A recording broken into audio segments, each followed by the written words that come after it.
Bienvenidos un día más a Adictos a la Literatura. Hoy venimos con un nuevo capítulo de Destripando obras literarias clásicas de todos los tiempos, y le ha tocado ni más ni menos que al Dr. Jekyll y Mr. Hyde de Robert Louis Stevenson. Hoy nos adentraremos en la dualidad del bien y el mal y cómo una idea tan genial pudo ser concebida por su autor.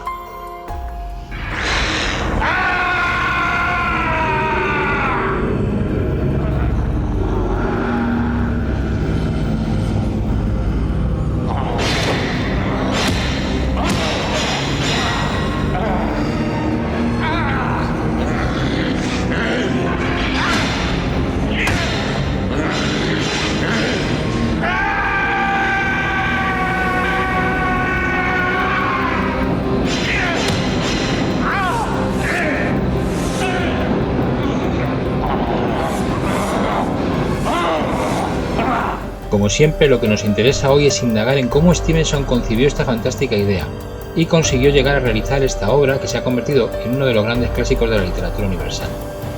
La intención es aprender junto a vosotros de cómo estas mentes creativas son capaces de concebir estas grandes historias para mejorar así nuestras propias obras. Así que empecemos.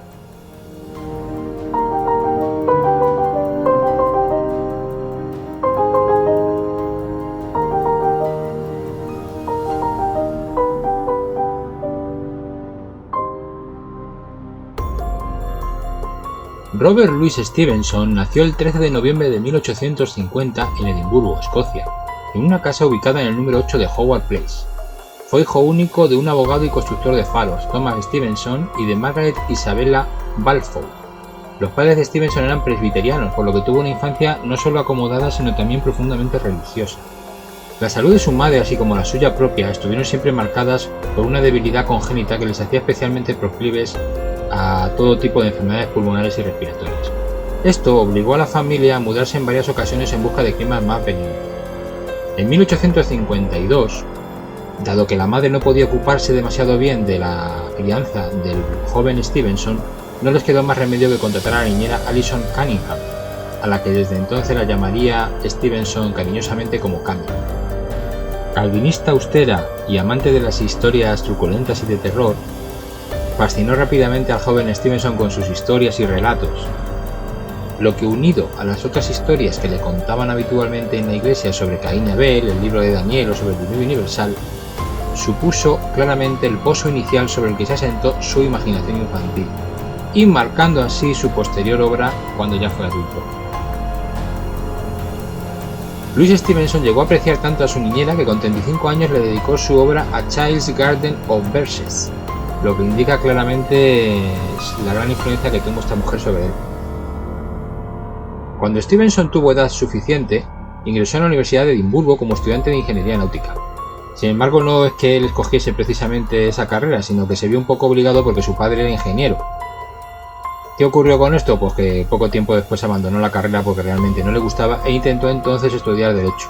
En 1875 empezó a practicar la abogacía, pero tampoco tuvo demasiado éxito. En el fondo, a él lo que más le gustaba era el estudio de la lengua, y no pudo evitar irse decantando poco a poco por las letras.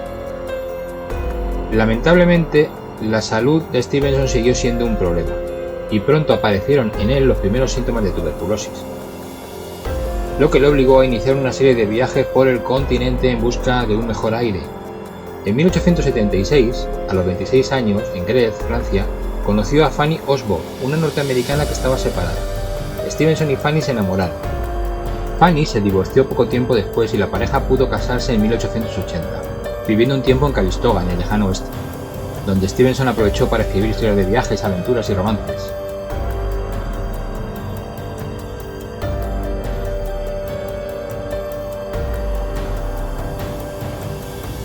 En 1886 se publicaría por fin la novela El extraño caso del Dr. Jekyll y el Sr. Hyde, catapultando a Robert Louis Stevenson a la fama. Pero, ¿cómo llegó a concebir esta historia? Como siempre, existe una versión romántica e idealizada de este momento de creación que nos recuerda curiosamente a los que ya vimos en Frankenstein y Drácula, y que, como siempre, llamémoslo casualidad o no, suele atribuir este momento de creación a un sueño. En esta ocasión se cuenta que en 1886, mientras Stevenson le daba vueltas a cómo incorporar la idea del bien y el mal, de la dualidad del ser humano en una historia, tuvo un sueño y al despertar ya había concebido la idea completa para 2 o 3 escenas de su novela posterior. Según la señora Stevenson, a altas horas de la mañana fui despertada por gritos de horror de Luis. Pensando que tenía una pesadilla le desperté. Él me dijo furioso: ¿por qué me has despertado? Estaba soñando un dulce cuento de terror. Yo le había despertado en la escena de la primera transformación. A partir de aquí, Stevenson escribió de forma casi enfebrecida y obsesiva. Su hijastro, Stevenson Lloyd Osborne, llegaría a declarar: no creo que haya habido antes una hazaña literaria como la escritura del Dr. Jekyll. Recuerdo su primera lectura como si fuera ayer. Luis bajó enfebrecido, leyó casi la mitad del libro en voz alta y luego, cuando todavía estábamos jadeando, él ya estaba otra vez lejos ocupado en la escritura. Dudo que la primera versión le llevara más de 3 días. Suena un relato bastante increíble, ya que escribir una primera versión de una novela en 3 días es una hazaña bastante insuperable. Para rematar la escena, la mujer de Stevenson, después de leer el primer borrador de la novela, le hizo una serie de anotaciones en la que le decía especialmente que no le gustaba que él narrase la historia como si fuese un cuento y que prefería que lo hiciese como si fuese una alegoría. Cuando Stevenson leyó esta crítica, decidió ni más ni menos que quemar la obra y reescribirla por completo. Aunque no hay pruebas de que esto realmente ocurriese, lo importante es que la obra finalmente fue reescrita como una alegoría y que se publicó, convirtiéndose en un éxito inmediato. ¿Pero fue realmente la concepción de la historia así, un mero resultado de un sueño? Pues como siempre tengo que deciros que no. Que detrás de la escritura de Jekyll y Hyde hay también un profundo trabajo de documentación e historias reales. Y que vamos ahora a destriparlas como es nuestra obligación. Primero, ¿cuáles fueron las influencias literarias? Bueno, a nivel literario, el concepto de dualidad de la identidad humana en cuanto al bien y al mal, el ser humano asesino y criminal contrapuesto al ser humano normal con una vida recta, ya existían obras precursoras que habían ahondado en estos principios. Especialmente, y las que se supone que han influido más en el trabajo de Stevenson, son Los Elixires del Diablo de 1816 de Eta Hoffman, Memorias privadas y confesiones de un pecador justificado de 1824 de Thomas Jefferson Hogg, William Wilson de 1839 de Edgar Allan Poe y la más significativa de todas, El Caballero Doble de 1840 de Théophile Gautier. La historia de Gautier se centra en Oluf, que tiene una naturaleza doble y lleva una vida atormentada al igual que Jekyll y Hyde. Son obras que claramente influyeron en la posterior Jekyll y Hyde y que ya trataban de una manera primigenia de estos mismos principios y valores que luego ahondaría Stevenson. Pero no solo tuvo influencias literarias, sino que también hay una serie de influencias históricas, de personajes reales que contribuyeron a crear especialmente la personalidad del protagonista, ni más ni menos que del propio Jekyll y Hyde. Pero ¿quiénes fueron estos personajes reales detrás de Jekyll y Hyde? Pues fueron 2. El primero de ellos, William Deacon Brodie. Brodie era un famoso ebanista de Edimburgo. Su trabajo era muy respetado, por lo que se reclamaba su mano de obra maestra por parte de las personas más ricas y acaudaladas de la ciudad. Todos querían que sus muebles fuesen hechos por el respetado Brodie. Sin embargo, había una parte oculta del escocés que nadie conocía, y es que aprovechaba la libertad con la que trabajaba en las casas de los ricos hacendados para hacer copia de las llaves. Después, al caer la noche, este hombre tan reputado entraba en aquellas casas, asaltaba las viviendas y se llevaba cuanto podía.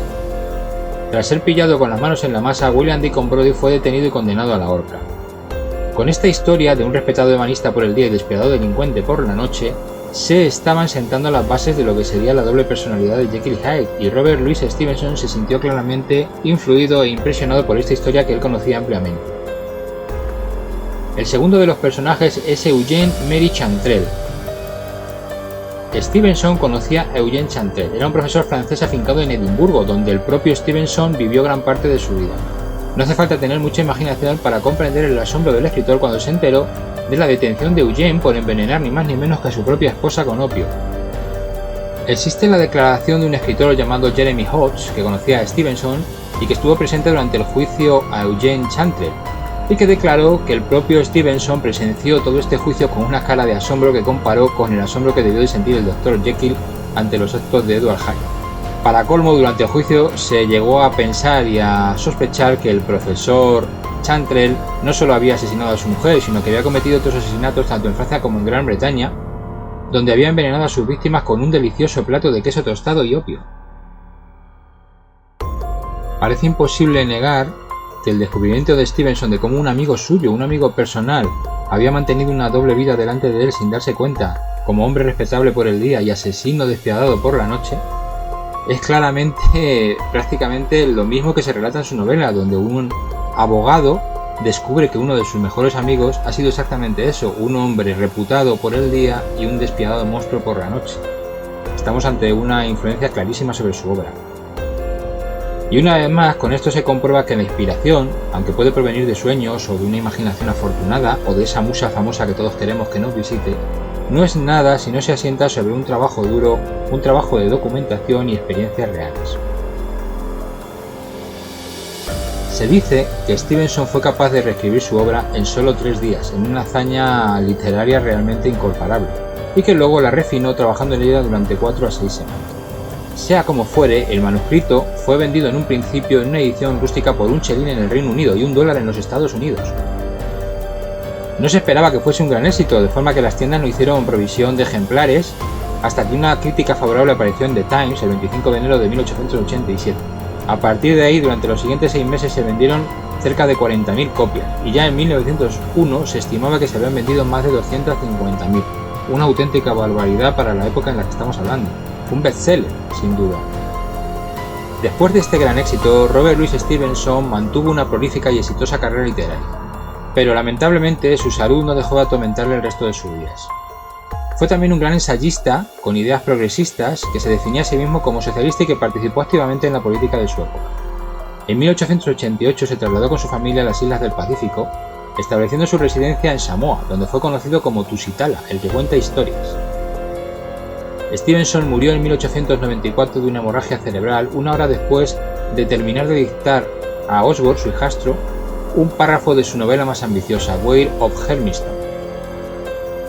Un año antes había escrito una carta que ha quedado como testimonio de su penosa situación física en sus últimos años. En ella decía, literalmente, durante 14 años no he conocido un solo día efectivo de salud. He escrito con hemorragias, he escrito enfermo, entre estertores de tos, he escrito con la cabeza dando tumbos.